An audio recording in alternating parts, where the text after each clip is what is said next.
This live stream is presented to you by MaxspeedTV. All live streaming content that is presented in this telecast is owned by MaxspeedTV, Rudy Cummings, and the entire crew of MSTV. This may not be rebroadcasted, retransmitted, and retelevised without written consent. Please enjoy today's broadcast.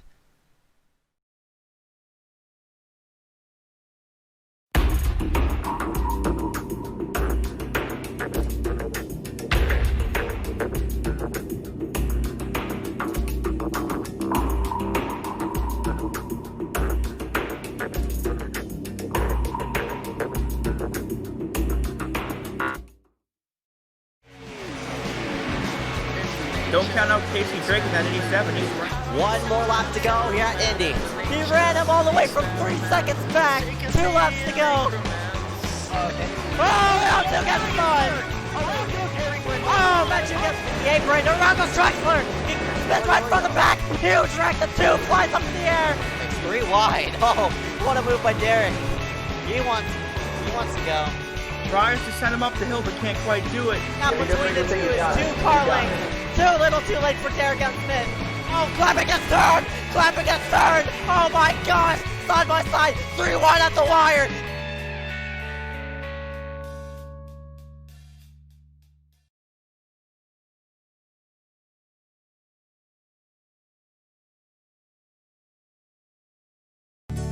North Carolina, where the field is rolling out for the start of today's 400 lap race on this 0.625-mile racetrack. Here's the starting lineup. On the pole from Dawsonville, Georgia, in the number 9 Coors Ford qualifying and Winston Cup race from North Wilkesboro is underway. Everybody nicely through turns number 1 and 2 as Bill Elliott has the lead and Dale Earnhardt has jumped into second position, followed by Benny Parsons and Bobby Allison.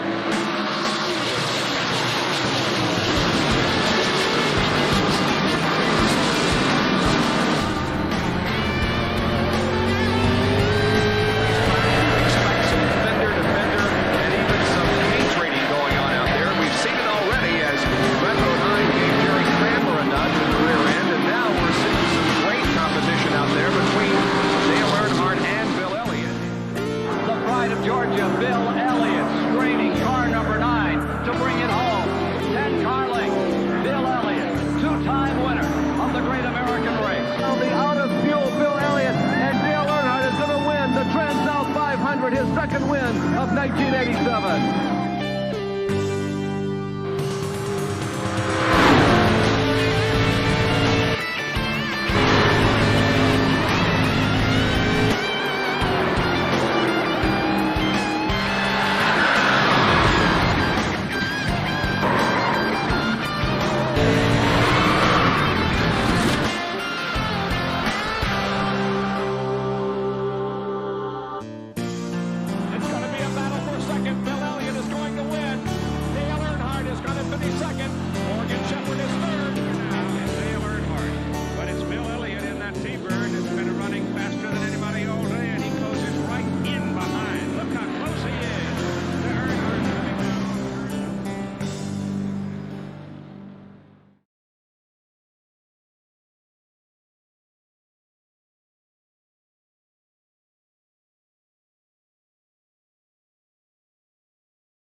Daytona International Speedway, in which it all started with this 2.5 mile racetrack getting set to go green in the world center of racing.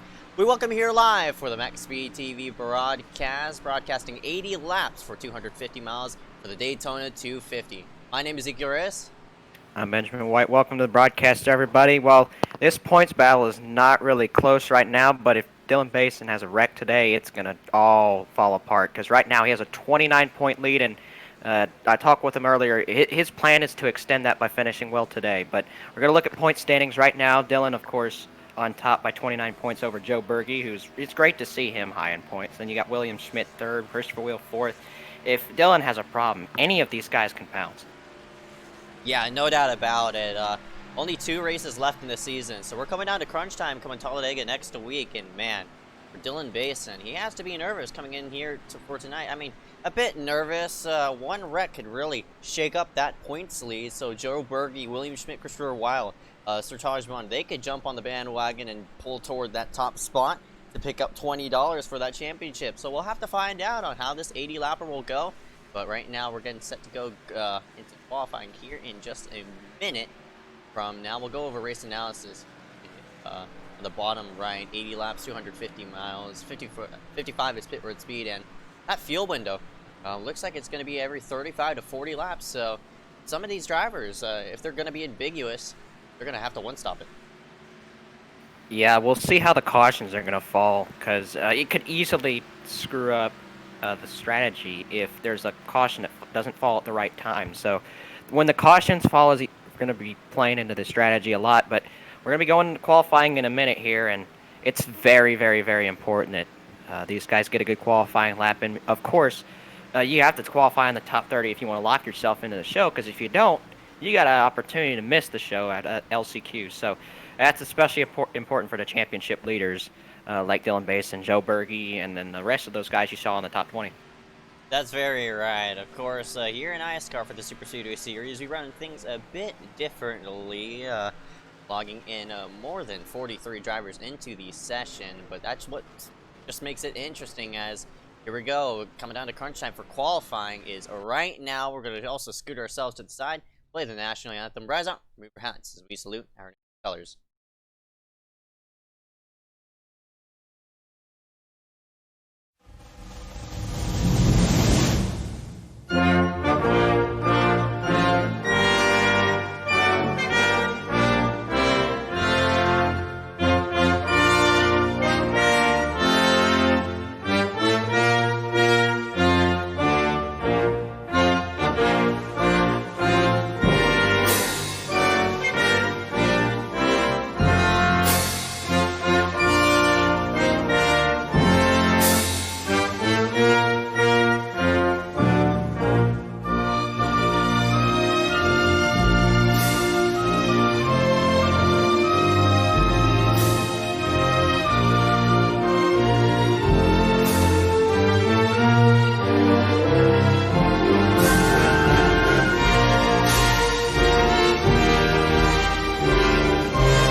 We welcome everybody back here live for the iSCAR Super Speedway Challenge, getting set to go green for the Daytona 200.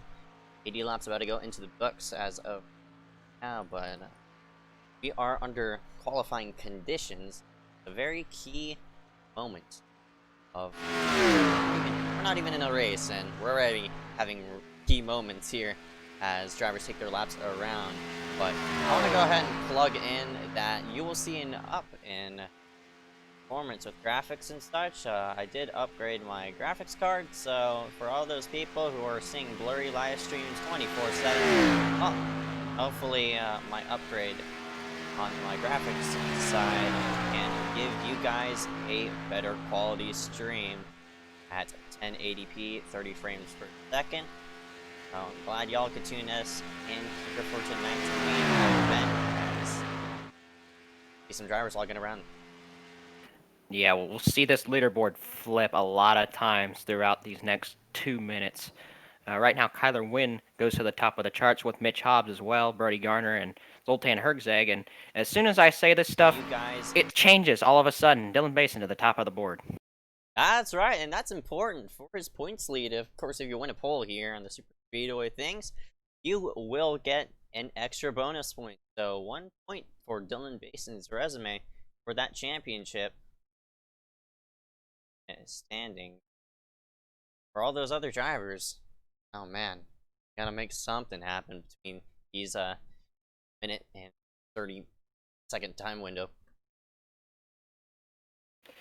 Yeah, Malachi Drake also with a nice qualifying effort. We're not really used to seeing him have those outstanding qualifying efforts that guys like Christopher Wheel and Dylan Basin have had in the past. So good qualifying run for Malachi and Hunter Rupp as well. Seth Rawls fourth right now. Justin Johnson fifth. Nice qualifying run for him. And right now J.J. Hill is at the 30th position, the cutoff, and that changes because Daniel Falkingham, who we see once in a blue moon here in iSCAR anymore, he goes to the top of the charts. He beat Dylan Basin by 1/1000th, and for Dylan, at pole time, oh man, that extra bonus point just went out the doors, so I guess he's going to have to rely on positioning and leading laps here for tonight to boost morale in the championship standings.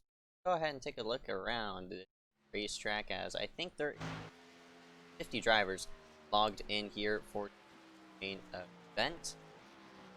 All these people who are outside this top 30, they're probably sweating.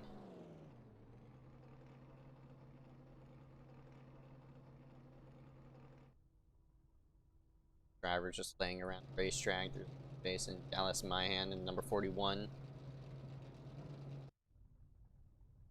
Jones in the 4, Liam 002. He's the first one out.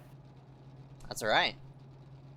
Eli O'Quinn currently has the final spot in, and as qualifying ends, that's where it's going to be. 5 people don't take a time, so those guys are going to have to race their way out of the LCQ as well. But Keaton Jones, Eli O'Quinn, the last 2 guys in. Let's look at your starting grid for our one and only LCQ. Liam Sheen starts on the pole for this. Tyler Connors second. Louis Galvon third. Michael Bianchini fourth. Jeremiah Bethune fifth. Frank DeAngelis, who it's very big surprise to see guys like him in this LCQ2. He's in 6th here. Harry Grindle 7th. J.J. Hill 8th. Jake Corway 9th. Ryan Kendrick, another big name, is starting 10th. Outside looking in. That's right. And for Ryan Kendrick, man, victory lane here before. It happened last season in the trucks, but for Ryan Kendrick, you have to dig yourself out of a hole, get yourself into that 13th spot. Top 13 get themselves in for tonight's 80-lap main event. See right there, the 002 of Liam Sheen going to be leading this field to the green. Tyler Koner is right alongside of him in that number 43. Some big names like Frank DeAngelis, the man who was in contention last race live on KBRN on the IndyCar side. That number 69 is really sitting in 6th. Well, we're gonna finish getting these guys gridded up. A few more guys we're waiting on here, and we'll be rolling off the grid. That's right, and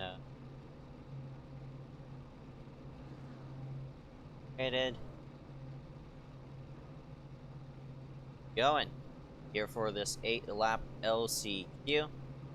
Drivers starting to roll themselves off. Liam Sheen being a bit impatient before the base car wants to out, but a 002, first one out. He qualified 31st.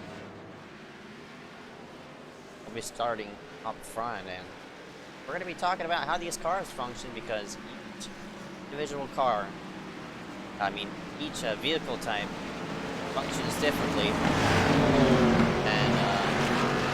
than the other ones. Let's show you the difference between the truck and the Xfinity car versus Cup car and ARCA car. There's a lot of differences. Absolutely.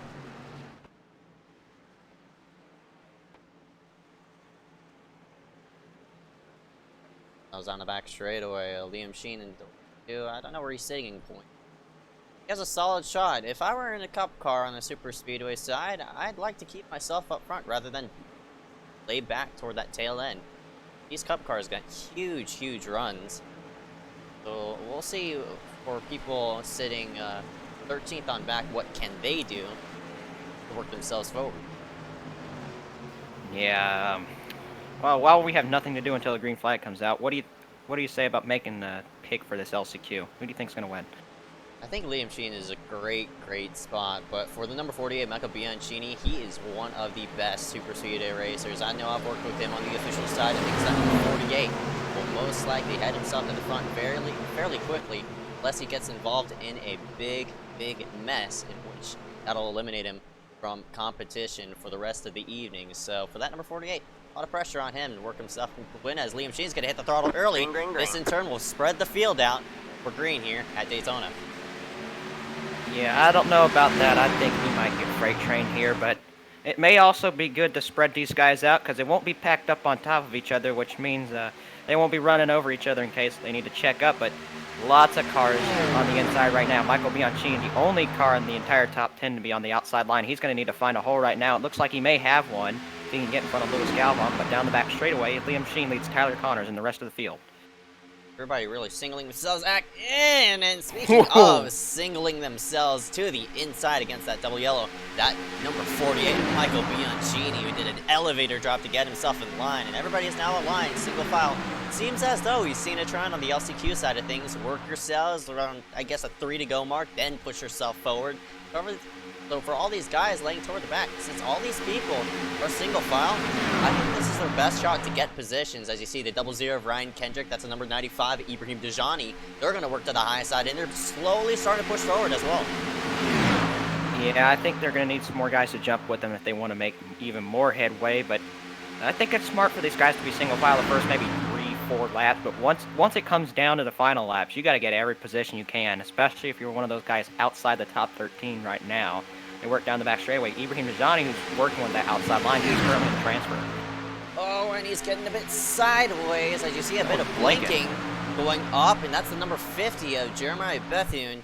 It causes a bit of a jam out. The 50 is actually going to, he's going to go ahead and scoot himself out of harm's way for all these drivers to get themselves through fairly nicely without a wreck. But in the meantime, up front, that'll shuffle out the top 5, and we'll go ahead and move that number 69 to Frank D'Anches into the picture. As you see, the number 30, Lewis Galvin, he wants to go ahead and maybe make a second line, but really not going anywhere. It's not really there yet, I guess you could say. Yeah, Jeremiah is kind of dropping back on that outside, but he may have some room to get in, and it's important that he does because his blinking stopped, and he needs to get in line if he wants to hold on to one of the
For those of you who are tuning us in here for tonight's main event, we welcome you back alive at Daytona, where I have a RAM issue, and unfortunately, you will definitely see some I guess, sudden breaks in the stream. I'll try to get that resolved ASAP, but as of right now, you're watching live coverage of the MaxspeedTV iSCAR Super Speedway Tour. Really unfortunate circumstance as we get going here to these opening laps, so I'll try to get the overlay pulled up ASAP. But yeah, we'll go ahead and see what we could do with graphics. Graphics wise.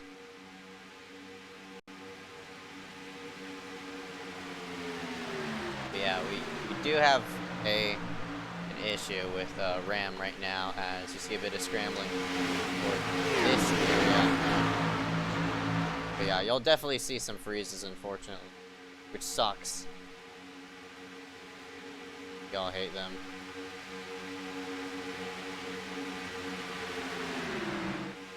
Okay. Currently the only commentator in the booth as of right now is racetrack.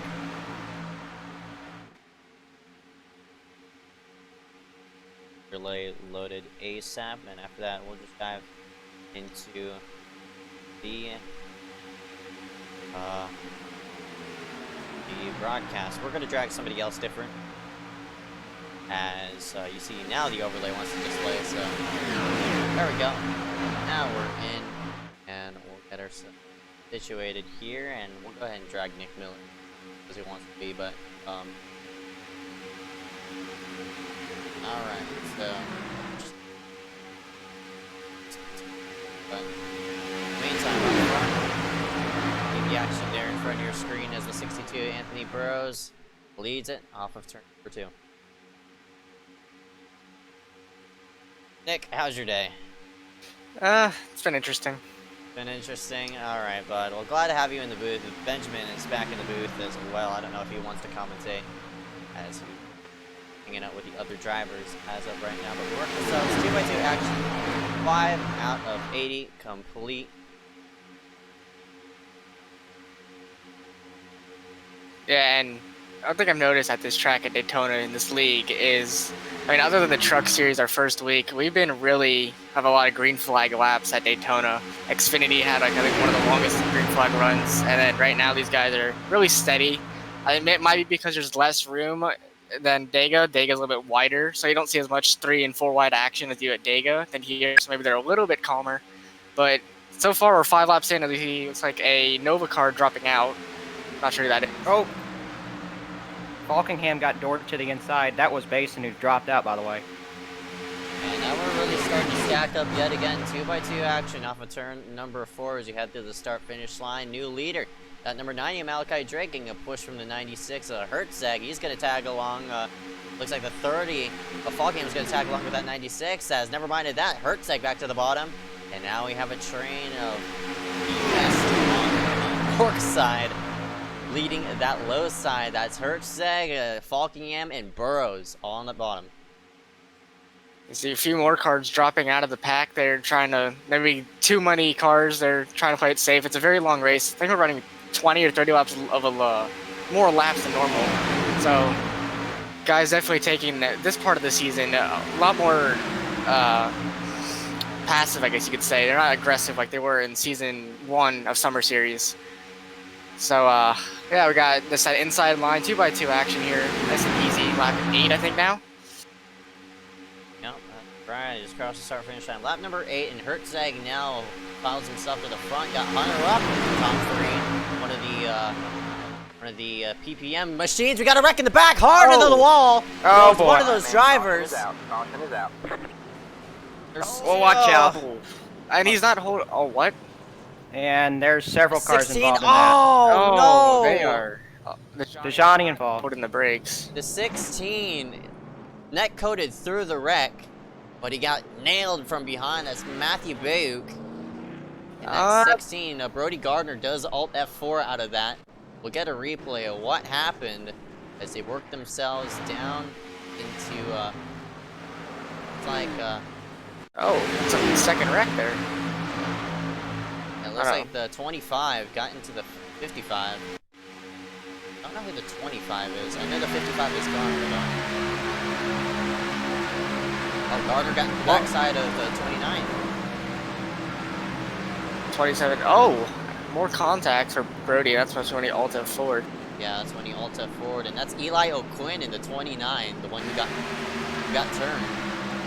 There's about, I think, 3 or 4 cars in the back there. I don't think maybe there's a lot of smoke. Maybe I know it's a cloudy session, and it's nighttime, so maybe they didn't see where the cars were, and they just kind of didn't really hold the brakes there.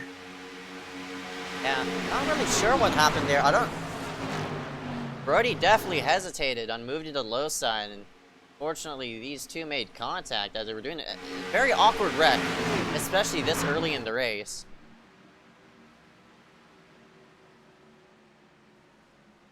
Schmidt does a good job holding the brakes there. Good wreck avoidance by Schmidt. Here we are. Lap 9, they might see some pit stops here, maybe a fuel only, most likely, just to top off. But yeah, that's right. If you top off now, I think you can make it from one stop with just one stop as you see these drivers hit pit road. So for all these drivers who are going to top off, they're going to shuffle themselves to the front rather than just taking tires with as well. But you see some more people damaged on pit road as we scroll around. But Miller, I know you've been in these races multiple times. How would your strategy go coming into the long super speed race? The long ones, usually it's a lot calmer in official races because your eye reading matters and all that. So usually I'm up front trying to lead packs for pitting. But for like league races like this, I'm more so in the back, and then when adrenaline rush hits you, you just find yourself up in the front. So I mean, it really depends how the race is. You'll notice in like the first 5 laps as a driver if the race is going to be a wreck fest or if it's going to go caution free. And I mean, right now, that was a weird move. I honestly think it's going to go caution free. So you might see some more guys coming up to the front, maybe the second run here, to get set up, maybe for that long run to get those pit stops, because you definitely want to be up front during pit stops. That's right. That's a really deciding factor on how the pit cycle works around here at Daytona. You need to be grouped up with people once you cue on the mic and head yourself down pit road. Teammates matter here. I know you're on a big team, SPM/Evo. They have a lot of drivers fielded here for tonight. I know you see the number 61, one of the Peak Performance Motorsports machines. At number 61, that's Hunter Rupp. The 70 of Harry Grindle on Team Kamikaze, and that number 70, he's currently sitting in 12th place. Or now 4th, excuse me.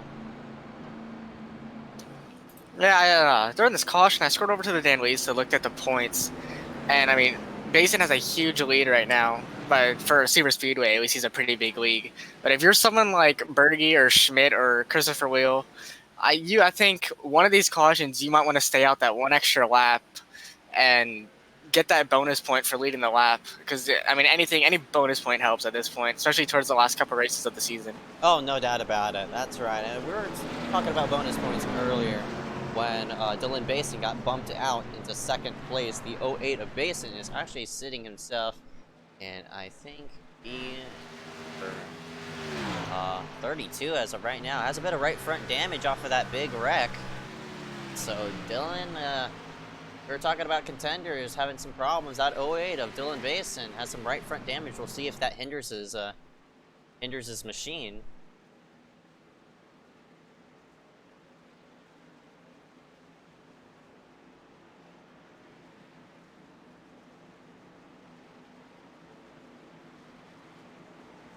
Let's see. Trying to look where Berge. Oh, there he is. P22. So Berge is. I think he's playing the more passive route. He's very good at these super speedways. He knows he definitely wants to win. He's been winning a long time now. Looking at a few of these drivers, the Andrews up there, Hill. Those guys that they also want to be. They don't get to run up front a lot, and I guarantee you they want to be up there leading these this pack right now. All right, here we go. Pace car's going to squeeze itself on the pit road. First restart of the night going to be taken on lap number 12 out of 80. Green flag is out. And Falkham, who chose the high side for that restart, will follow himself to the inside. I think he's trying to help that number, looks like 96, Hertzeg, to go up in there with him. But unfortunately, Hertzeg is going to be left out to dry. He's going to be stuck behind the 70 Brindle as he heads himself down the back straightaway. And you were saying earlier, these guys, these drivers up front right now, a lot of them racing Nork, and I guarantee you these drivers are currently in the Nork, or the team speak. I guarantee you they're in there right now, working together. So I guarantee you this is all a strategy and a plan on those top 3 or 4 drivers to stay up in the front and lead. You see some guys spacing out and around the mid pack. Yeah, so those people are just trying to drop themselves to the end, but unfortunately they didn't do it right, I guess you could say, and really fanned out the pack. And since all these people have at least 2-3 car lengths between each other, this is when you'll start logging the fastest laps of the day, is when you have a lot of momentum and a lot of space to be taken around. So you can top side around these 3 drivers. Looks like the 47 of, I think, this JJ Hill. Looks like Jackie Andrew machine was planning to go to the inside, decided to do better of it, stays himself to the high side. So people being hesitant on their moves, and what hesitation causes. Yeah, indeed. And Ben, I have to ask you. I know you don't do a lot of racing, but you definitely commentate a lot and watch a lot of races. What would you think, based on these past 13 laps, you think drivers should be doing right now to maybe help them advance to the front, or maybe get them anywhere closer to a win? Well, right now, we're only on lap 14 as we just crossed the line to take that. So I think right now, these guys going single file, maybe a little bit of double file up front, as long as they don't, push it too hard, go 3 wide, I think these guys can survive for now. And at this point, they're just trying to get a green flag run in after the early crash. Yeah, that's what I'm expecting as well. I mean, you see, looks like there's a marginal cut up. Oh, man, William Schmidt got a bit out of line, had to check up. Zoltan's going to have a run that high side, but you'll see a distinct cutoff around, looks like I'd say from 26th of Christopher Weil, that number, that pink machine, all the way back to Kyler Wynn in that number 84 grass damage as well. All these people from, looks like 16th on back, they're just trying to play the waiting game and find when the move is right to work yourself forward. But unfortunately, because all these people are being very lenient with each other, this is causing them to lose that main pack, which is now starting to dwindle yet again as the number 79, William Schmidt, is going to drop himself to the rear. And if you're in that second-ish pack, I wouldn't call this a pack, sort of a group, I guess you could say, because they're not really working together. I honestly think this second pack, or second group, is way more dangerous than this front pack, because you only have one objective up there, up front, and that's just to lead laps. But when you're in this second group, fanned out, trying to get yourself situated and prepared for this for the run, that in turn will cause people to hesitate and be a bit more overdramatic about their moves and such, and that in turn causes wrecks as well. So that's a super Speedway trend that I think nobody really picks up on. As you see here, they're starting to group themselves together yet again. Yeah, I'm looking at the cars right now, this middle pack. There's not really, the only team I really see is the proximity drivers, the Maggio and looks like Hunter Johnson. They're the only two really aligned together. Everyone else is just kind of out on their own, just trying to run some laps, figure out what this race is going to be like. I mean, we got, a long race, yikes. It's just there, here we go. Now we got some action up in the front. It's starting to single out, but I see, can't tell who that car is. Looks like a proximity driver, that Keaton Jones maybe? They're not hopping out. Keaton Jones. Harry up there. Yeah, Harry as well. Yeah, they're starting to scramble down the back stretch into turn number 3 up on that high side. Looks like it's Keaton Jones and that number 54 and the 70 of Harry Grindle is also going to be in tow as well. But they're really the only 2 drivers up there. But honestly, I don't know about you, Miller. I can make 2 cars just work up on that high side, but it's just going to take a while unless you get a third car. How about you, with your experience on the racetrack? How do you think that high line will play into effect coming towards, I guess, the early portion of the run where it's very I mean, essentially, it's not a bad thing because, I mean, you see how there's 7 cars, 8 cars in that bottom lane. That's a lot of checking up you're doing. When you have only 2 cars up there, you're on the go pedal. And we see here, Harry, now you have Frimpong moving up. They're starting to move up. They see that outside line is going because there's less checkup and you get bigger runs on the corner. They're side drafting the turns, keep them there, and they're just going to get a big run. It works really well, and people don't think they miss that opportunity a lot. And they said they sit in the 3rd, 4th row on the inside.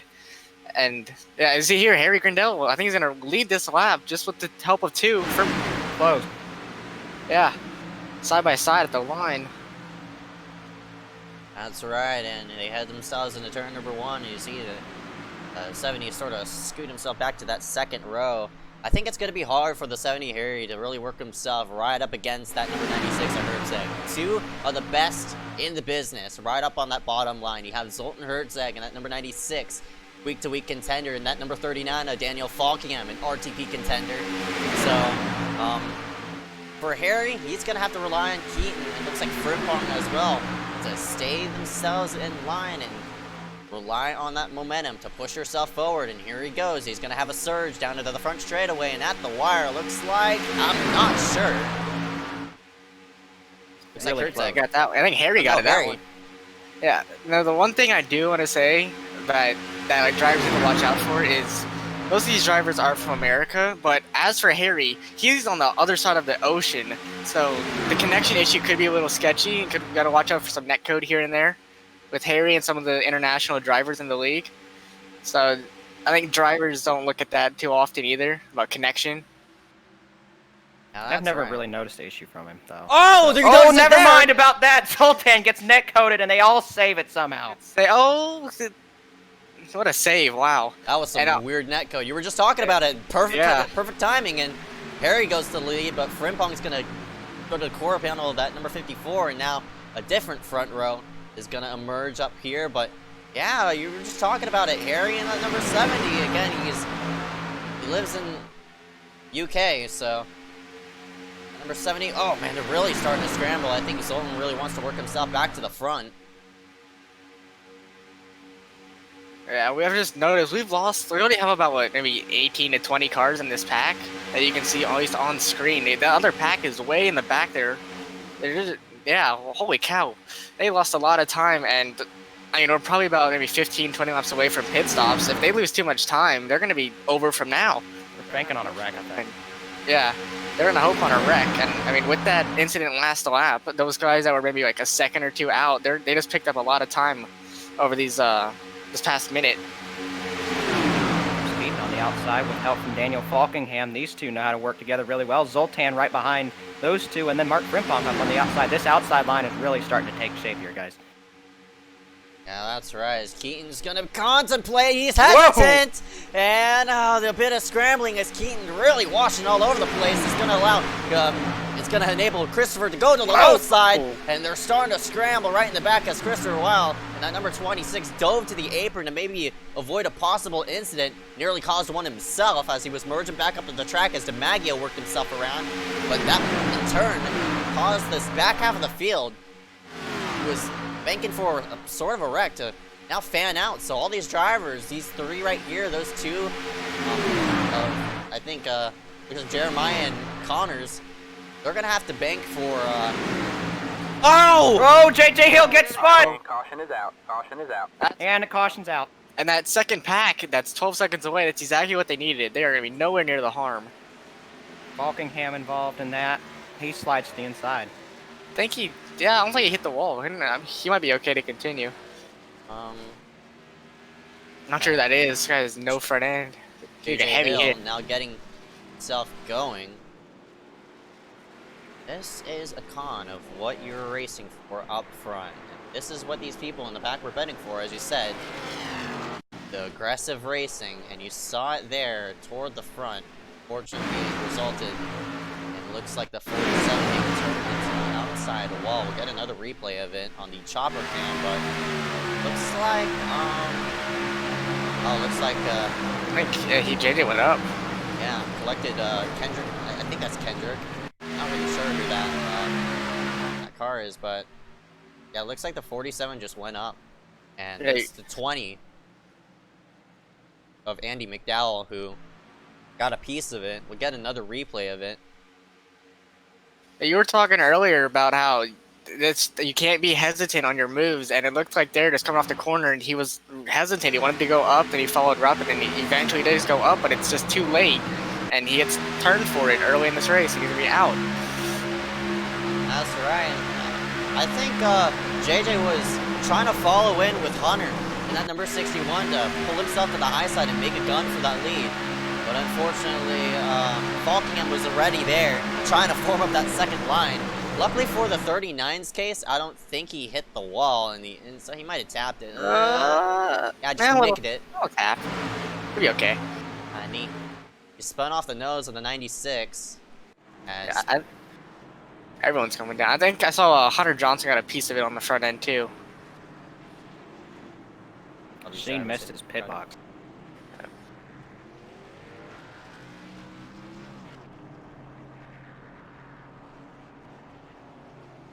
Now would be a great time for a driver like I was saying earlier, Berge or Schmidt or Wheel to stay out and get that bonus point real quick. But it looks like Christopher Wheel's in pit road. Maybe Schmidt. I don't see his name yet. That just shows how many people are in the pit lane. It's filling up and it's kind of scrolling down as well. That's how many people are in, and this is the time that these guys would need to pit for that window. So this is going to be good to get them another 30, 40 laps. I think it's still going to be a one-stop race, even obviously, but from the last caution. But this will shorten down of what was going to be a full tank of fuel now to, I'd say, 15 gallons now. So a shorter pit stop is going to change up the pit cycle. Yeah, Schmidt and Berge, they both stay out. That's right. So yeah, I see. This is my view of it. I would stay out as well, because I mean, you can't make it. So pitting here doesn't really mean much. You still have to pit, and usually people get more aggressive coming with the 20, 30 to go. So if you have to pit early, you're out of that. You're not in that main pack, and it saves you a clean race car for the end. Right, and Berge actually gonna elect back onto pit road. So looks like they just wanted to stay themselves out, maybe get a lap lead for William Schmidt. I don't know where Schmidt's standing in the point right now. I think he entered in third. So I'll look at it right now. Berge is second, Schmidt is third, and Christopher Weil is fourth. They're all with about 5 points within each other, though. So every point matters. Taking the one to go. So these guys will double up, and we'll get them back going here at Daytona. I know still some people who are barely damaged. You see the number, I think the 86 of Garrett Hess got some damage off that first incident. And you see him with a bit of front end damage right there. Sort of Ticker's cutting off his nose, but you see the front end damage right on the nose of his machine. I don't know if that's gonna affect Arrow. He's running in fourth for a reason, maybe to keep himself up in the main pack, but for people who are missing front ends, unfortunately for them, they're not really going to have a chance here coming to this green flag to have a shot to keep themselves in that main pack.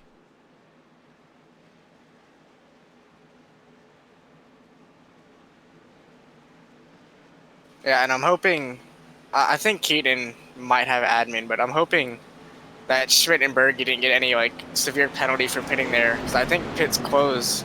With this new irising they added, I think in the last build at any Michigan, Pocono, Bow Silver Speedways, you can't pit. They patched it. They did patch it? Yeah, okay. they patched it. Very good. Yeah, I got caught by that once, and I had to serve the penalty, so it's not fun. Well, these guys about to take the green right here. Keaton Jones will lead the field to it, Hunter up alongside, and then a big field behind him. Right, Keaton right up against that pace car as he scoots himself. The pace car scoots itself on the pit road. Green flag is out, and we're back up and away at Daytona. Everybody now stacked 2 by 2, and I think we're going to see a bit of a momentum swing here for this next run, especially when there's only 1 stop left in the race rather than 2. I think for the 54 and the 70, they got to keep themselves to stay tucked together. And you see a bit of scrambling right there as Garrett Hess got a bit out of line. Yeah, I'm not really sure why though. I mean, you still have just over 50 to go. There's no really reason to push this early and be aggressive. You see, it's like one of the Evo drivers, I can't really tell, is dropping out. Might be Shane Demanova. No, not him. No? Wondering who that is. Yeah. He's really dropping right now. Doesn't even look like it's a Evo car. I think that might have been actually Jeremiah Bethune who dropped way back on the inside. But they work through the front straightaway right now. Keaton Jones will pick up another lap lead. And Harry Grindle behind, and Andy McDowell, who won last week, he's up in the 3rd position. It seems like Hunter Johnson and Andy McDowell got lucky with maybe a bit of netcode involved when they hit JJ Hill, because it does not look like it is affecting any of those drivers right now. See, Andy's up there in P3.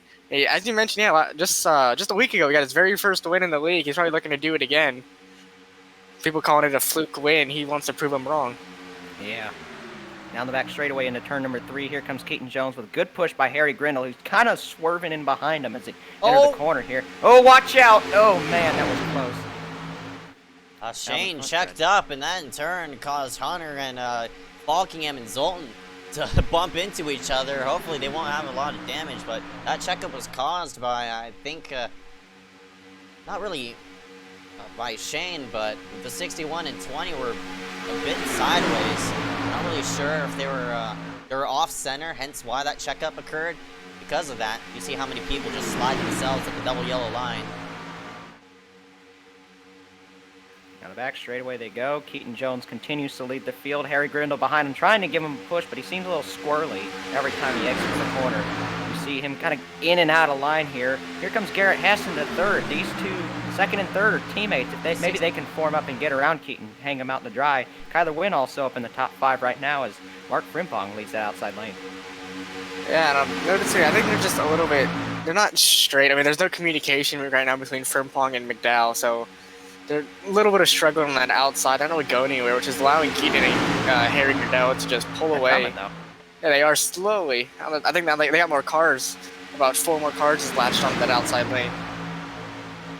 Keaton gonna pull an early block and 3 wide down the back straightaway with Harry on the inside. Oh, there they go! And now they're gonna wreck again. Here comes Garrett Hess. He's gonna pile into Kyler Wynn, and we got wrecking behind. Several cars involved. Tyler Connors is around. No, Shady there it Mantis is. involved. Oh my goodness. Malachi Drake involved. Man, big pile up in turn 3, but there was 2 separate wrecks, as you pointed out, Miller. Yeah, there's a wreck in the back, and then right as I was saying that, it looks like, not sure who that is. Back Keaton through a block, Harry all the way to the double yellow in turn. Oh, looks like the 84 Kyler did not check up, and Harry, I mean not Harry, but that was Hess, who ran into the backside as he got turned up the racetrack. The 12 of Hunter Johnson, very lucky in that involved. incident. Basin got involved, guys. He crashed. That's big. Watch him pile into that. He gets right into Malachi Drake right there. Oh my goodness. Might be, I think he'll be okay though. He'll be fine. Yeah, I don't think it was too bad of a hit. That rear end hit was pretty rear harsh. end though. Oh, he hit the grass, and that's what he got it. Yeah. Now we'll get. You mentioned the 2nd wreck. Yeah, I think it was a yellow car. It was just on the exit of 1 and 2. All these people just wrecking in the back, but.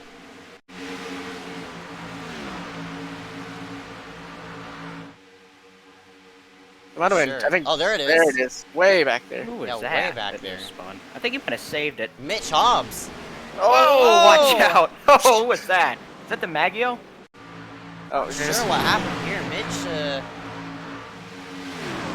running his race, and that's the. Yeah, who is He's that? a bunker. He looks like he got bumper grabbed. I can't put a number on that. 38 or 98. 98. That is Alex Phillips, I think, making his first start. Yes, it is.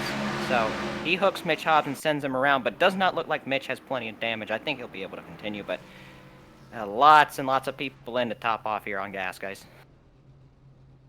Yet again, we're coming. Another caution. Still gonna be a one-stop race. You can only stretch it all the way to I think 35? I think it's 40. 40, man? I think anywhere between 35 and 40 is the window, as we went over earlier in the broadcast. So that's the number that these guys are going to be on.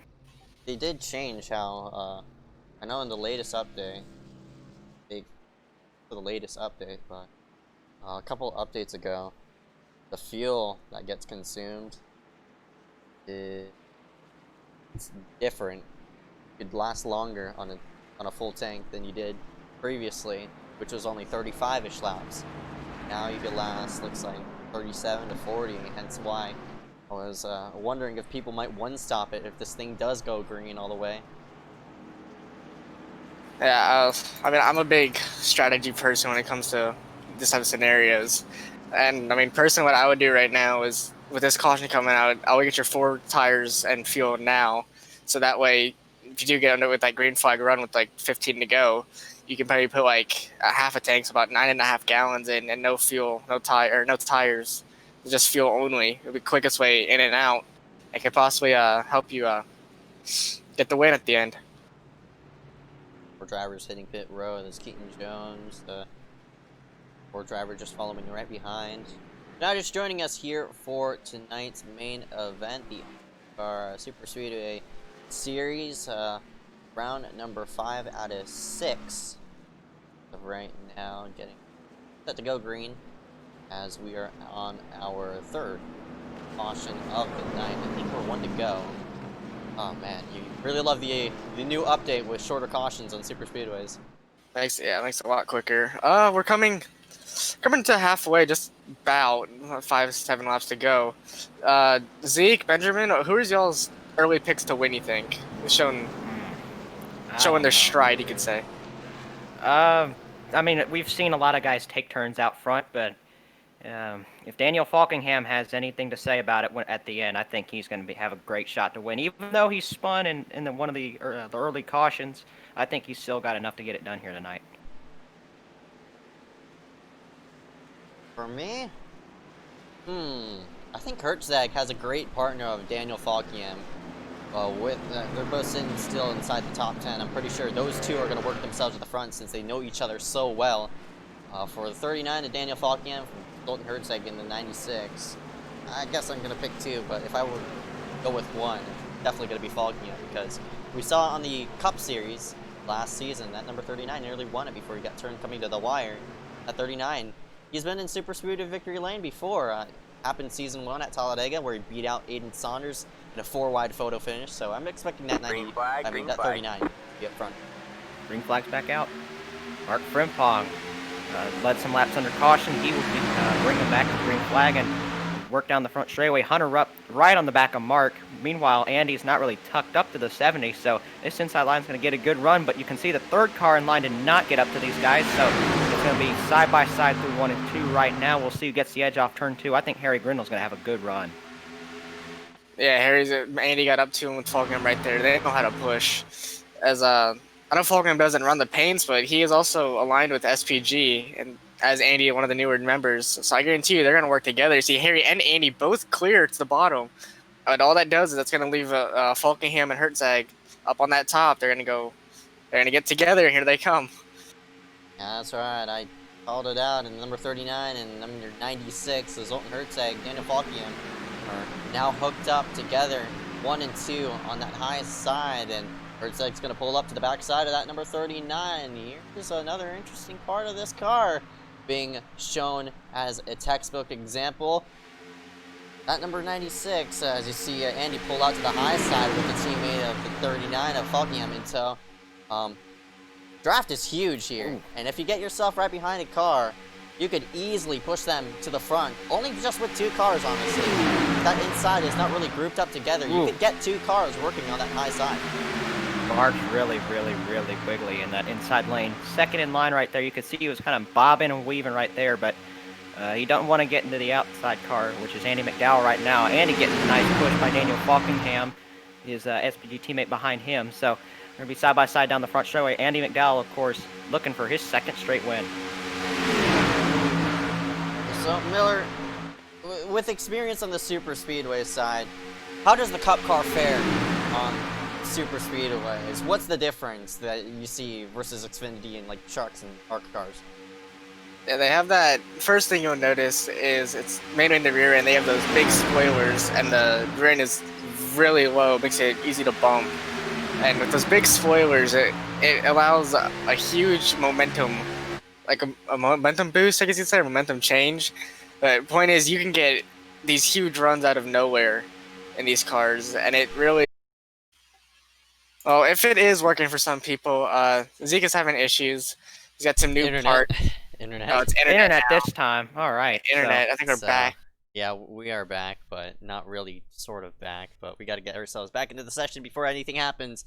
But yeah, oh no, this is not good. This is the second time that our stream has been interrupted by two separate things. Probably the worst live stream I've ever done. So apologies about those all the it's not your fault though. Not my fault, which is surprising. But you hate to see it, folks, but. Scoring is also not going to be updating, so ATV is probably going to have to restart as well. So it's just a headache for everybody. The guys watching the stream, us here, we don't want to see this, but the show's going to be going on right now. We'll probably have a big wreck once we come back. Yeah. But I thought you were in the session though. I crashed out of it too. Oh, I've been noticing a lot of people got the 90% glitch. Have you guys heard about that, Miller? I know you got it earlier. Yeah, I've never heard of that. Me and Miller both got the 90% glitch trying to load in, so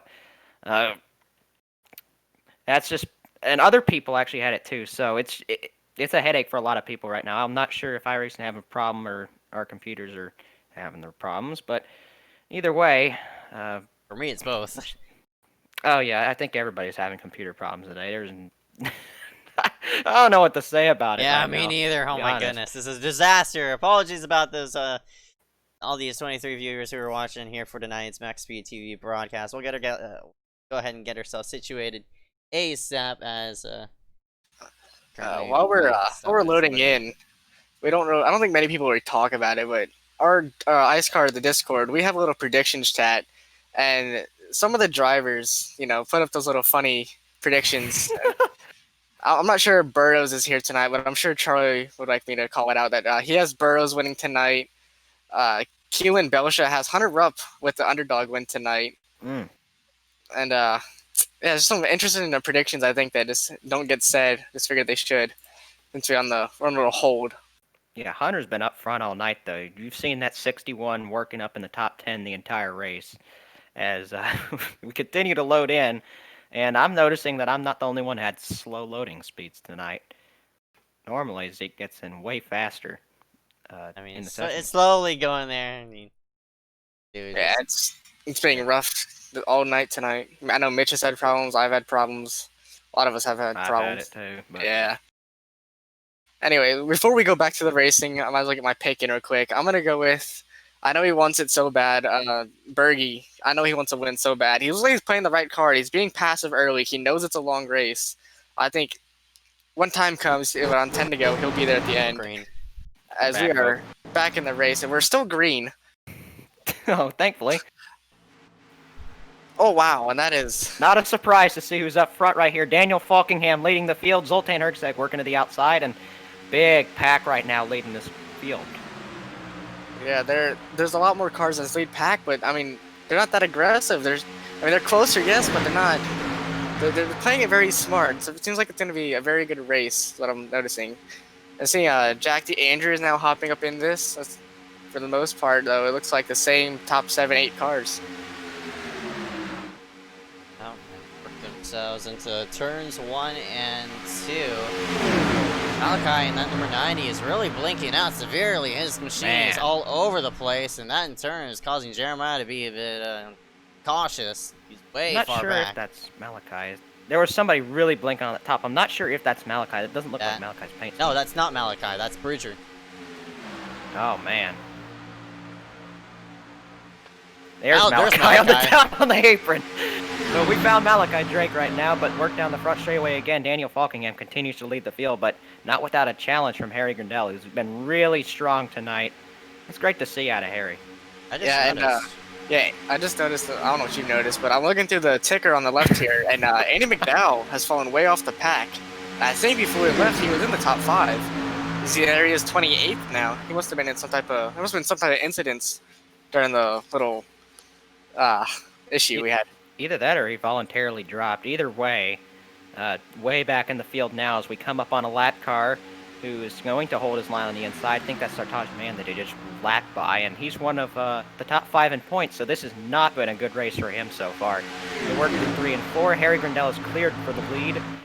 Falkingham in 2nd, and Hunter Rupp up to 3rd. Keaton Jones, who restarted this race from the lead, he's back up into 4th after dropping back.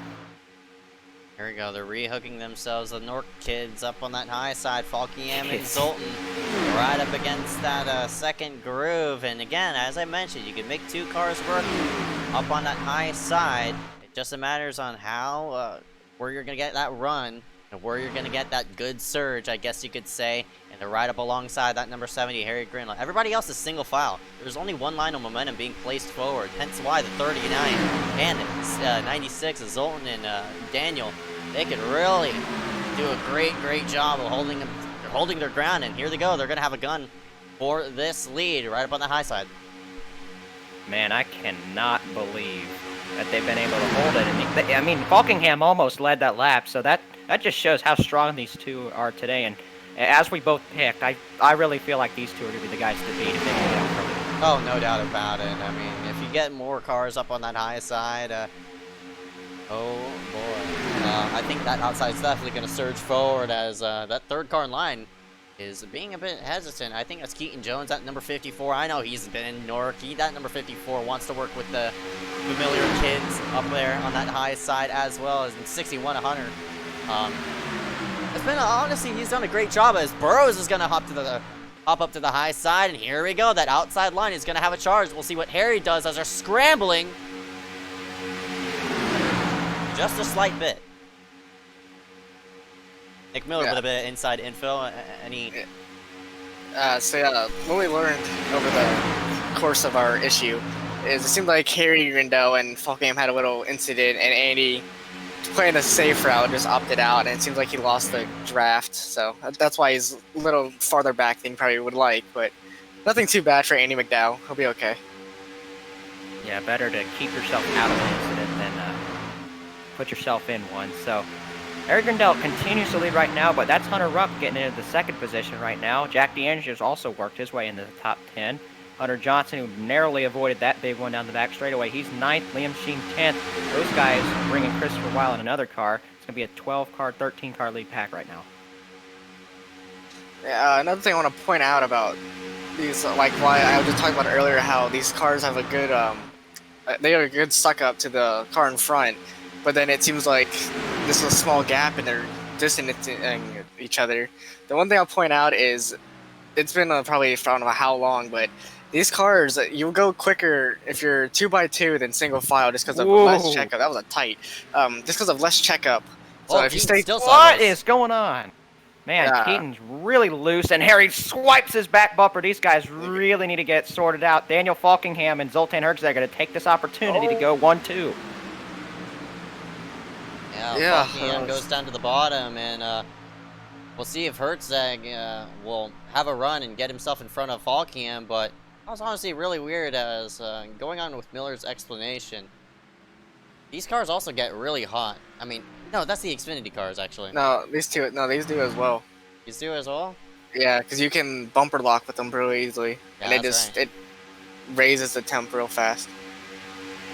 You can get hot in all of them. If you stay behind somebody long enough, those temperatures are going to go up because the air's not going to be getting in the grill. And right now, though, Keaton Jones moves to the outside. He's going to leave Daniel Falkingham out to dry, but you see what all this movement has done. It's brought a lot of people up into this pack. Look, more drivers getting connected with this pack, so we're going to have a big lead pack once again. But here comes Keaton Jones on the outside, getting pushed by Zoltan. Anthony Burrows also has worked back up into the top 5 after a little bit of movement. And Mark Frimpong as well up in this top 10. I guarantee you with all the commotion going on up front that they're catching up, but another thing that I'm going to put out is we're just now getting the 30 to go. Some guys might be opting on a different type of strategy. Keep them out of the pack. They'll stay on the lead lap. and I mean they'll have more fuel in the car, but it could work for them. You know, it's all about strategy when it comes down to these scenarios with the amount of laps left and the amount of fuel you can put in the car. That's right. We're within this window. If you could pit now, you'll make it all the way to the end. So if you want to, I guess, short pit, you could say, you'll have to get a group of drivers to short pit with you, so you can get some nice momentum while you're disconnected from that main pack. The benefit of short pitting is if there's a caution between you short pitting and the times these people stayed out, all those people who already pitted, they're going to shuffle to the front and get track position. So maybe you want to play the game of wanting to pit a bit early with some other people. But we might have a wreck here anyway. Plenty of blocking. Yeah. Keaton has been really aggressive with the blocks, but I mean, I know Falkingham, he knows how to avoid around the blocking, and you see here, there he goes right to the lead. Looks like he's going to drag Zoltan right with him. Looks like they want to work together to get clear. Obviously, Zoltan couldn't get down that time, but that's what I think they're going to try and do in these next couple laps, and if they do, it's going to be hard to shake them out of the lead. They work down the back straightaway, though. Daniel Falkingham continues to lead this field. You've got Keaton Jones behind him giving him a push. Man, these are some aggressive pushes down the back straightaway into turn 3. 3 cars on that outside line, and the rest of this field's on the inside. Oh! Falkingham got tapped in the middle of the corner, and now Frimpong has lost a front end, tries to come back in line. Frimpong's front end is nowhere. I think he might have tagged the wall, and they're 3 wide working around the 10. That's weird. That is really weird. He hit it on the side, and his whole front end just I think we need that new damage model back. This is not what we wanted to see. Actually, I think he hit. I think he hit Keaton. I think he hit Keaton or someone. Whoever the black car was, Burrows maybe. I think he hit Burrows on the front end, and then he hit the wall. And just, I mean, at this high speed, it might have just knocked it off and probably lost a good amount of horsepower out of it too. That's possible too. That's a tough break for somebody who's been running up in this lead pack the entire time. For something like that to happen, singling themselves out. I'm expecting pit stops, by the way. Yeah, we're getting close to that window.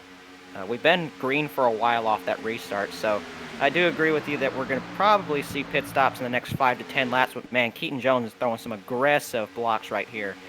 Down the front straightaway, but he's not going to be able to block Harry Grindello. Goes to the inside. He's looking for the lead with help from Hunter Rubb and Jack DeAndrea. Yeah, I'll probably say anywhere from like 55 to 60, 25-20 to go. We'll see some guys hop on down pit road, but I guarantee there'll be some guys that stay out and go out all the way and hope for a caution. Because I mean, we've seen I think 3 or 4 weeks ago at Dago where it came to a weird fuel run, and right at the end, those second pack, the fresher with more fuel, and they didn't have to save. They wrecked it right at the end. Although it was the white, it was a wreck, and it probably cost some of those drivers a possible win. That's right. You got to play your cards out right. But again, all these people, this main pack, if they pit now, they're secure all the way to the end. Maybe they want to pit with 20 to go, like we saw last week. Maybe they're trying to save to push the run a bit further up to save for those green-white checkers. We have 3 attempts here at iSCAR. Again, comes on overtime as you see Harry go back to the lead, and your lap car is going to get in the way. And they're going to hold their lineup on the outside for the most part. They're just trying to stay out of these leaders' way, and pitters, yes. Just a few of them, though. I saw some Nova drivers and maybe some SPG. Oh, he locked it up. That's an overshoot. That might be a penalty there for the 16 of Matthew Bayou. Thank you. It looks like SPG and Nova working together here for the fuel run. Interesting. Those 2 teams will work together. Yeah, being the first out on track, though, is not... Or for, like, fuel... Being first out is probably like one of the best things because you'll have all that speed on track when these guys are coming off a pit road, and it gains a good amount of time, to be honest. All right, here we go. Next round, who's gonna take the baits? Come on in. Looks like nobody. So wow. All these drivers who pitted on that lap 55 mark, they're playing a different kind of strategy than what these people are. So what I was expecting is for people to come in waves, but rather than that, those people who short pitted, I guess you could say, they're going to be all these people, they're not really grouped up as well. They're, oh my goodness, I thought we had Reckon up there. We might have. Keaton Jones is all the way to the apron. They're 4 wide working around a lap car. This is dangerous. Oh boy, man, somebody working his way up to the middle. That's Anthony Burrows picking up some positions right now. Miller, what were you going to say about that? Looked like some bad communication. I think, I mean, if they don't pit now, I think they're going to do it based on the laps. I was saying how 25, 20 to go. For some reason, when it comes to racing, you like to do stuff in like an orderly fashion. It's like every 5 or either every 5 or on the 0. So I guarantee you we'll see the next wave of pit stops in probably around 20 to go the next couple laps here. That is a good space out for intervals to come on a pit road. I mean, maybe during those 5 laps, who knows? This front pack could check up and lose some time, or the second pack could check up and lose time. It could go both ways, as you see here. This will gain them some time as they're coming up on some lap cars. These are the guys that just pitted. They're all right. single file, though. Yeah, all these people who did not... Oh, Whoa. here he's planning to split the middle. He goes right through the middle. Ibrahim up on the high side. Does a bit of damage. He's going to unfortunately have to slide himself into this first pack, but he could latch on and maybe fight for that lucky dog. All these people are just all over the place as of right now. It's sort of an interesting situation, as now we have a second pack who's on the verge of getting lapped, who have already pit. But now we have this first pack who have yet to pit. So these people who came in on that first wave, they need to be aware of who's going to come down pit road, or else they're going to run into the backside of each other. Yeah, Basin. You can see him in the 08. He's in the middle of this group, and I don't know if these guys know that he has already made his pit stop. So that, as you said, the communication's going to be key for these guys when they have to come into pit. But Dylan Basin not in a good position right now, in the middle of guys that are going to need to pit here soon, and he's a lap down to the leader. But man, if he gets a caution here, that's going to be total disaster for our points leader. Yeah, the key I'm looking for these front pack to pit is a lot of people like to follow the higher ironing dudes, and I guarantee you the minute you see Zoltan and Falkingham together drop down to the bottom, that's when you know there's going to be about probably 10 to 12 cars coming down pit road that lap. Agree with you there. Harry's still just staying himself out on the racetrack. Hunter in second place. You see 39 of Falkingham. Still 08 of Dylan Basin, of course, up there. And here we go. The bait is... No, they're going to fake it out. Oh, they're going to late pit. That's not going to work. And that's Harry's definitely gonna speeding. They both hesitated. They thought they were going to get more drivers, and didn't work out. Not only that, Harry he even overshot his pit stall. That's going to be like a 40-second... That's definitely more than a 40-second hold. I don't think it'll be 40 seconds. That was very deadly. That was an awkward Whoa! move. Speaking of awkward moves, That is a disconnection on the wheel. You can tell because it hooked a hard left there. that was Nicky Delicato. Now you see here, Basin moved himself to the front of these people, and now there's only 4. Oh, here comes the second wave. Not really a second wave. Some more drivers. They have no communication. Yeah, that's right. This is gonna break up this whole front pack. So that first wave, honestly, might be the wave who comes out up front. So this is very awkward. I've never seen people not communicate with each other. Usually you spam that one button to queue on, you're pitted in, but none of these drivers are really working with each other. None of the teams are really grouped up with each other as well. A lot of miscommunication here on this round of pit stops, and unfortunately it might cost them the race.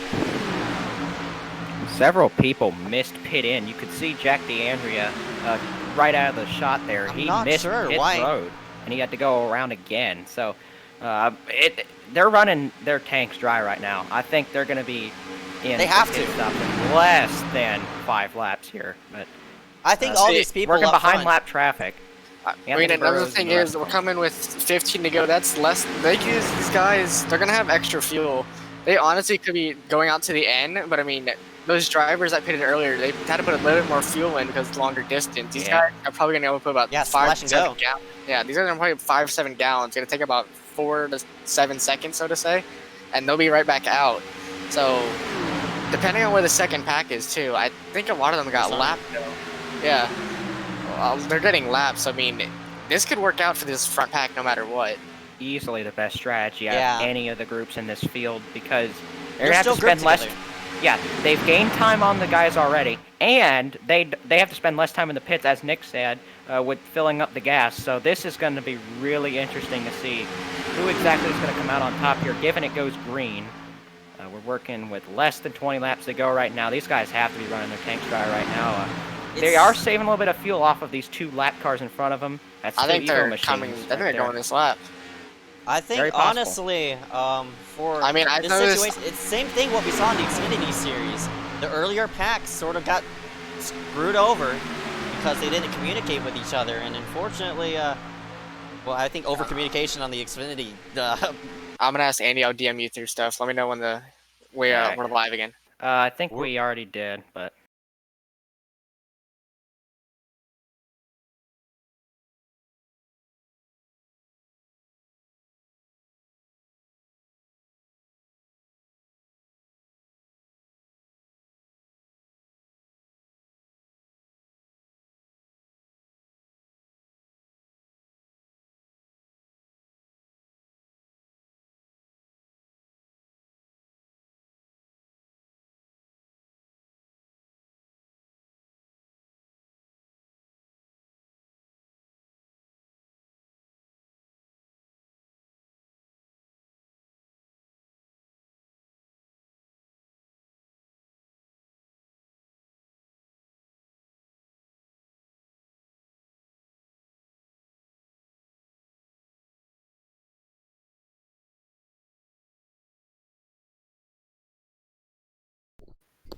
Another internet issue has halted the broadcast, so we'll get ourselves back situated here in just a moment. Currently 43% loading and such, but yeah, we're at a crucial point of the race. We're coming down to 10 laps to go, and man, another internet issue is gonna blind us yet again for what's upcoming, but I'm expecting these front guys hit pit road, and that in turn will cause a big shuffle.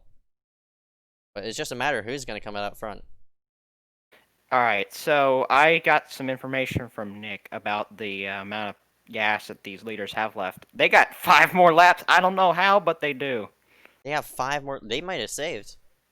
I mean, they had lap cars in front of them they could use to save. So, man, good position for those guys. They get to stretch it out as long as possible, and they get to spend shorter time in the pits. So, without a caution, by far, those guys are going to be the favorites.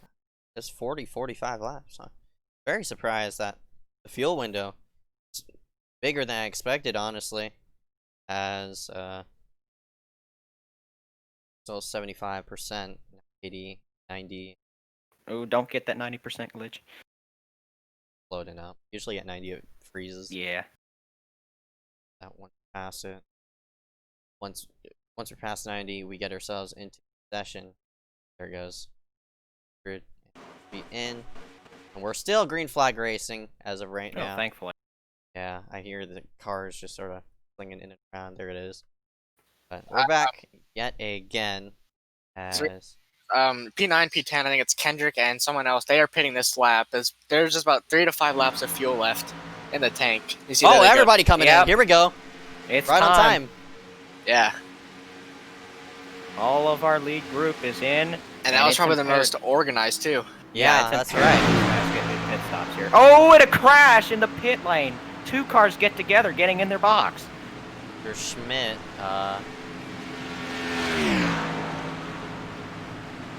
these drivers around and such like that. It's a matter of who's gonna get off a pit road and such like that in time. They have to hit pit road at a good speed as Hunter cuts the grass, get themselves situated, and they need to regroup themselves. Get yourselves grouped up together and ride that apron. Check up if you need to, so you can be in a pack. There's only 5 cars in here. Looks like the person to get left out might be Keaton Jones, unfortunately. He was one of the guys involved in that collision in the pits that I'd pointed out, so that's also unfortunate. Look at how big the gap is now. They might have splashed and went. Yeah. See, I think they probably put about 5 gallons in, maybe, because I know Andy. I'm not sure where is that. Andy right behind them in that white car? No, that's actually I don't know who that is. If that's Andy, I know Andy said he put 7. Oh, no. about 7 gallons in. So these drivers probably put about 7 gallons in. And so then I would say that other pack behind them that came in, they probably put about 9 in. But with only 5, with narrowing it down from like, what, 11 cars out of 5, the only wreck is probably going to be towards the second or third pack. That's right. So this now is really fanned out the field. The only real way we'll have something happen if there was a caution to come out. And you see right here the interval between all these drivers. So once they cross the start-finish line, you'll start to see how big those gaps are. But they are massive, and looks like it's going to be a 5-car pack with lap car. DeAngelis playing a lap car role. We all have to scroll all the way back to the 26 of Christopher Weil and Seth Rawls in this second pack, which is the biggest pack. And they have a pack of at least 10. And with a pack of 5, they could still sustain good enough speed to keep themselves up in the mix. So now coming to 8 laps to go. They are, I mean, they're pretty far back, but the only problem I see is when we look back at them last, they're all single file. They have enough cars. They should be double filed right now. Less checking up. That's a lot more speed. Hopefully someone is communicating, but I mean, as we've seen tonight, the communication has not been there, it seems like. Yeah, we've seen a lot of miscommunications here tonight with all the checking up, and then of course all the pit stuff that we've seen tonight where people overshoot their box, they run into each other in the pits. We've seen guys completely miss pit road because they don't communicate with each other. So yeah, Miller, it sucks to see such spread out action here because of miscommunication, but we've had a long green flag run, and I'm very happy to see that. Yeah, this Fall Game's playing this perfectly. Now, some people would probably pass this lap car, but what Fall Game's doing here is, without him being that lead lap car, no one's really getting a run on him to make a pass, because he's the one pushing. So, if someone were to hop out, Fall Game could just stay in line and help, or if he sees that outside run does get a run, he could go in there and just pass the lap car. So, with the Andrews leading it instead of Fall Game leading it, it makes a big difference for Falkingham. It makes it a whole lot harder to pass. Okay, but if nobody goes with Falkingham, he's going to be screwed either way on the outside. If he moves to the outside, those guys could easily just go right back inside of him and push Frank, and in turn would move Falkingham backwards. So lots of things to think about in these final laps. All these drivers, all these 4 drivers, all over 4,500 I rating. So much of them have so much experience, and it's paying off here tonight. They've worked with each other this whole entire race, and here they are. They're sitting 1 through 4 as DeAndrea is going to play another lap car role for the main pack. 6 laps to go this time by. It's a 4-car train with 2 lap cars, or 2 lap cars sandwiching these 4. It's just going to be when you're going to make that move. I think you have to make it coming to the white, since there's just so little cars left. Yeah, my bad there. I didn't realize that DeAndrea is actually the last car in the pack, and that's Frank DeAngelis in the first car leading. Yeah. My bad there. Either way, here they go. Now they're gonna go start. They're trying to fan out too, but no, they're just lapping around a lap car. Oh, that's boy. Frimpong. So very, very awkward race as of right now. But for this top 4. Well, I guess it's good to be only duking it out with 4 drivers versus duking it out with, looks like 21 on the lead lap. So, all they need to do, they just need to bet this thing to go green all the way. I really don't think, I mean, running NIS, the Daytona 500, this is stuff you see a lot, but a lot more guys are passive because they know how long the race is. I think it played out this way just because we had those early cautions that it took about 15, 16 cars out early. So, when we did get this green flag pit stop, it just made it look a whole lot smaller than what it really is, probably.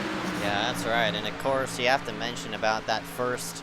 Here comes Zoltan. He's going to pick the high side, but nobody goes with him. But that first, second, third wave, all those people, they really timed it wrong, and they didn't communicate with each other to get themselves going. And you see, because of that, they're way far back of what they want to be up to. 4 laps to go this time by. We still got video, but we got lost audio. It sounded like from Zeke. Me and Dog can take over for a short amount. The one thing I'm noticing is that that second pack pack is catching. We lost you on audio. Oh, weird. You like cut out, yeah. I'm noticing the second pack is catching. They gained 3 seconds now in the past 4 laps. So, I mean, they're definitely catching. They have more cars. They just need to. I still think they should go double file. They can gain a whole lot more out of it. Yeah, no doubt about it. I mean, 3 laps to go this time by, and they're in the center of the tri-oval as all these people right now are in the tri-oval. I mean, now in the tri-oval. You see the difference here between the two. 3 laps to go. They're not going to have enough time, no doubt about it, but... They're catching, though. They're like, catching. really fast, but unfortunately not enough laps. These guys are probably going to have to bank on a caution, and the way they're single file right now, I don't think we're going to end up getting one unless somebody just, hooks somebody to the wall or something. But here we go. Here's a move. No help, though, but he's going to drop back all the way to the tail end of this line. Yeah, I know. Cannot believe it, too. Well, Burrows up into second, Hunter Johnson to third. Zoltan is probably going to have to get in line behind Jack DeAndre, that lap car right there. So, oh boy, 2 laps to go this time. 2 laps to go. Now, I mean, we were talking about it earlier. All Hartzag needs is one driver just to come out up there, because I mean, has to be himself.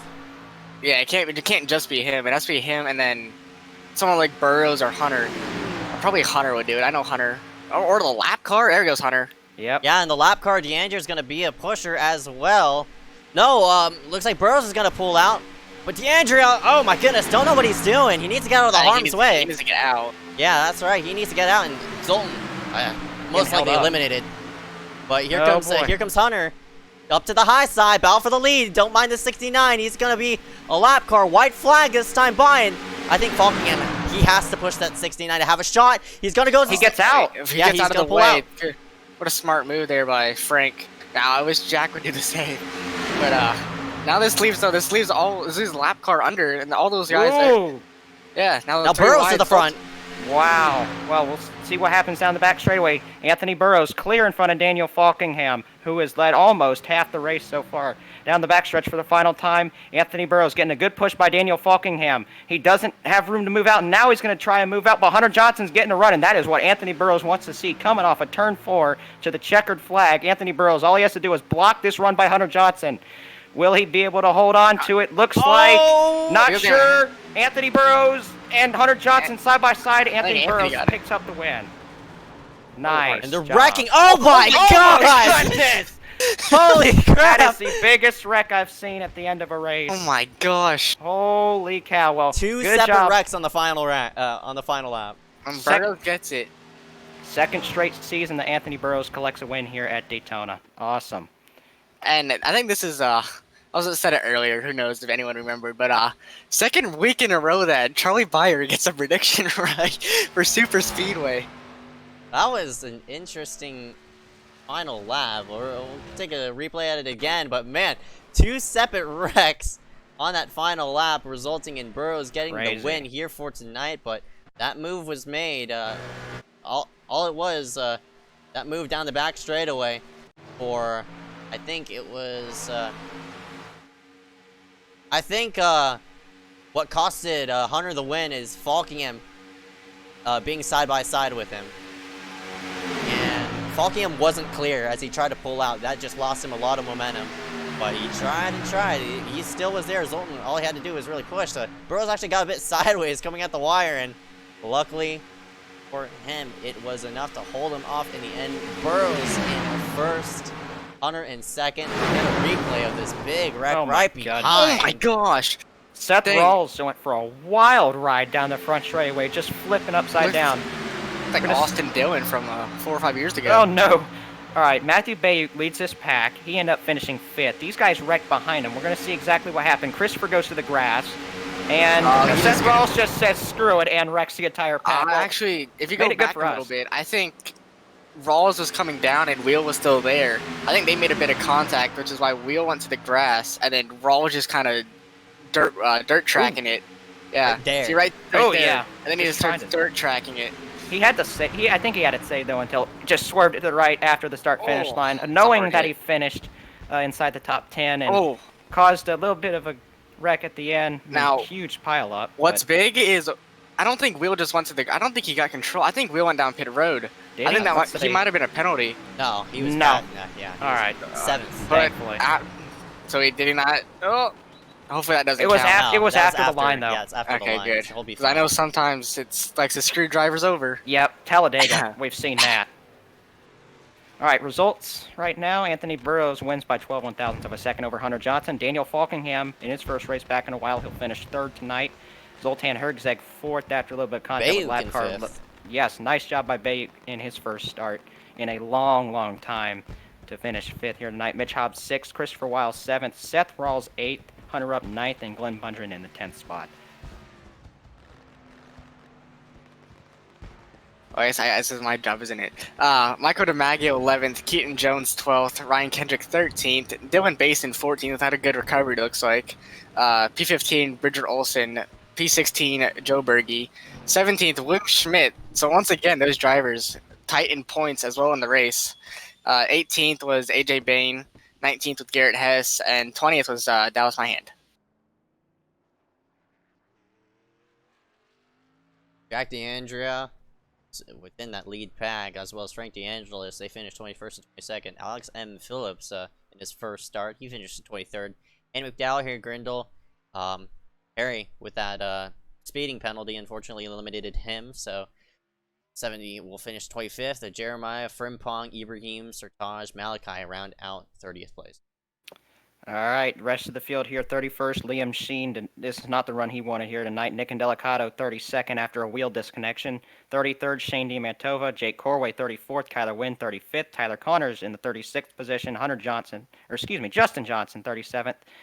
J.J. Hill, 38th. Michael Bianchini in 39th, and Eli O'Quinn, 40th. Miller. And rounding out your final three spots was Brody Gardner in P41, Peter Kenny, P42, and Kean, I forget his middle name, Rally. Thank you. Goodness gracious. I lost brain cells You'll love trying to to read see it. Alright, we'll be right back right after this. Stay tuned, there's more to come as we interview the top three.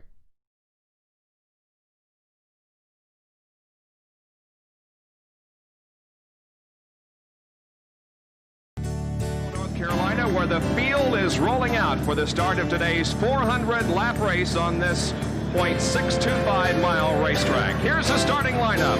On the pole from Dawsonville, Georgia, in the number 9 Coors Ford qualifying and Winston Cup race from North Wilkesboro is underway. Everybody nicely through turns number 1 and 2 as Bill Elliott has the lead and Dale Earnhardt has jumped into second position, followed by Benny Parsons and Bobby Allison.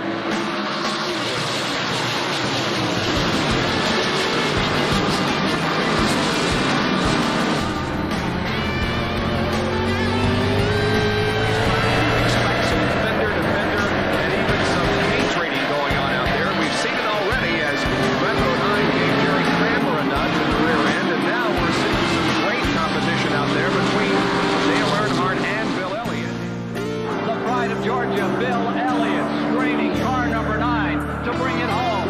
10 car length, Bill Elliott, two-time winner of the Great American Race. The out of fuel, Bill Elliott, and Dale Earnhardt is going to win. A battle for second. Bill Elliott is going to win. Dale Earnhardt is going to finish second. Morgan Shepherd is third. Now it's Dale Earnhardt. But it's Bill Elliott in that T-Bird that's been running faster than anybody all day, and he closes right in behind. Look how close he is to Earnhardt.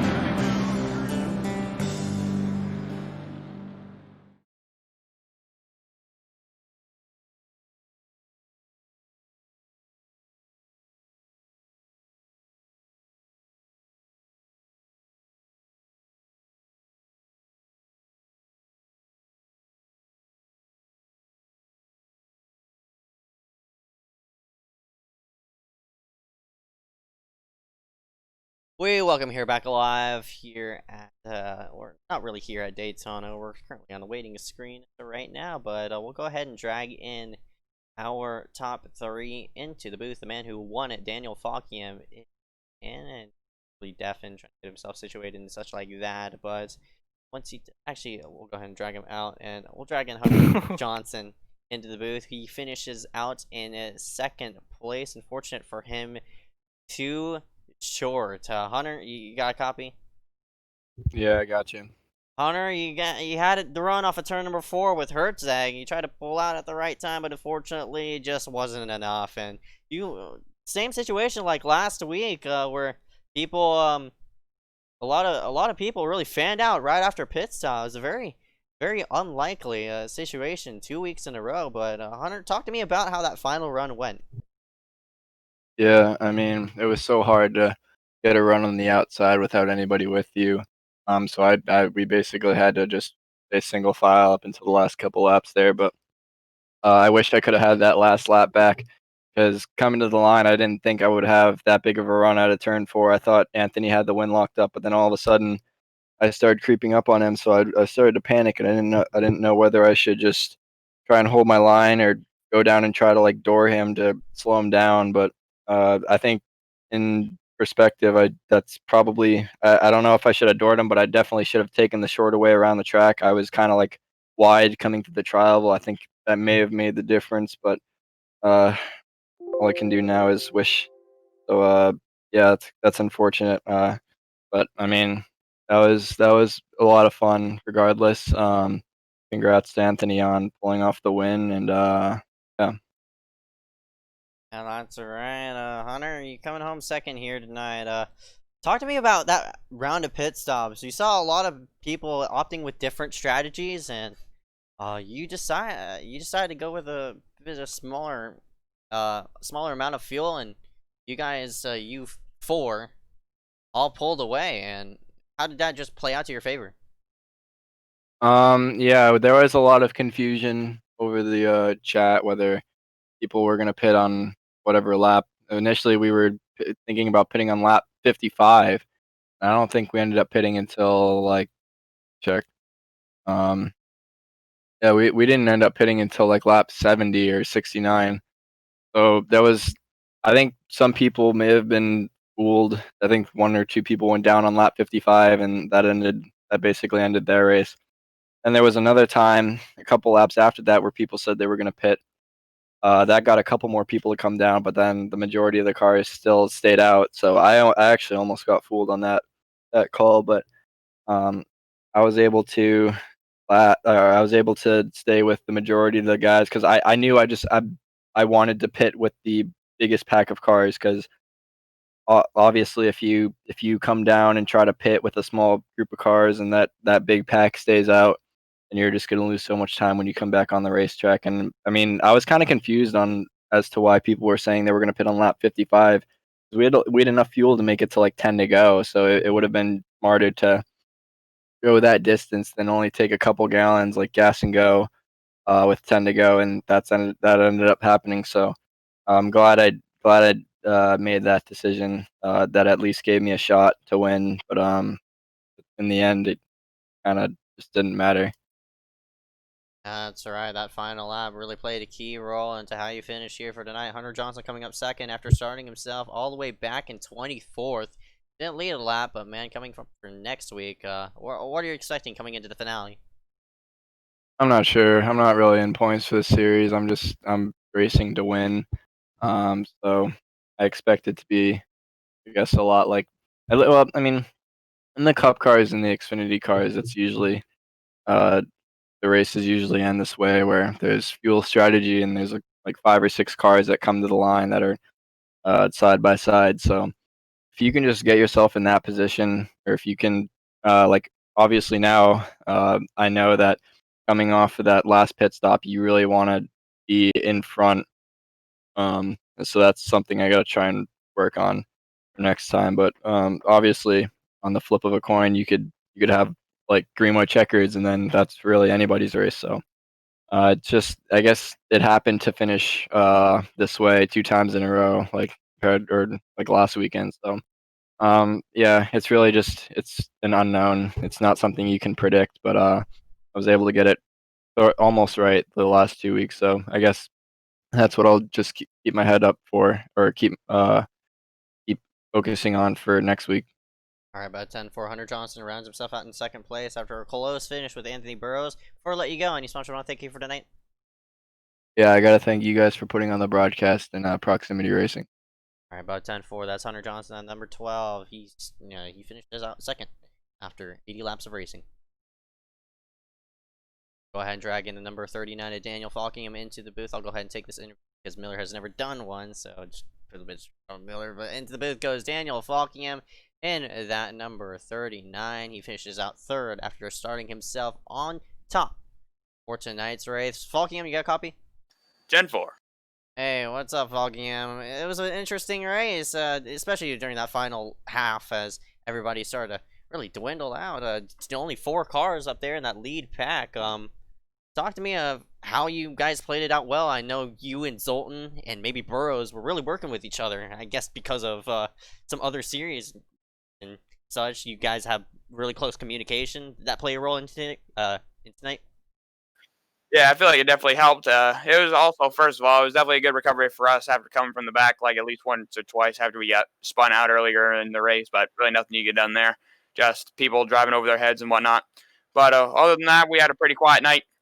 And just Zoltan, me and Zoltan know each other pretty well. I mean, we raced a lot together in another series. And Burrows, we raced together quite a bit too. And so yeah, I think we just have that knowledge, just like we know each other, and we just kind of like know what everyone, like what each of us are gonna do. I know Zoltan was really aggressive throughout the whole race, trying to get to the front, which he did really well.